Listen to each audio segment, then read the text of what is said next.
Leadership tensions in the Labor Party have flared after a damaging report was leaked blaming Kevin Rudd for the government's problems.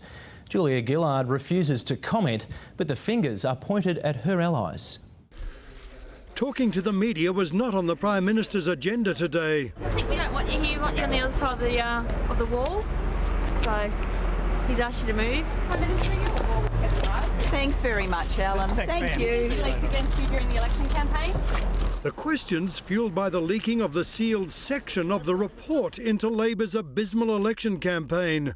The authors blame the leaks against Julia Gillard for the result and imply Mr Rudd was behind them. His term at the top criticised for spin over outcomes.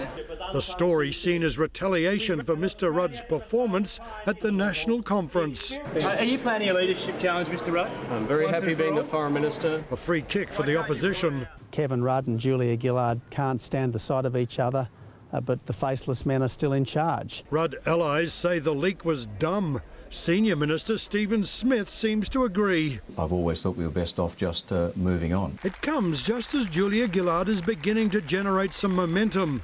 News polls showing a recovery trend as preferred Prime Minister.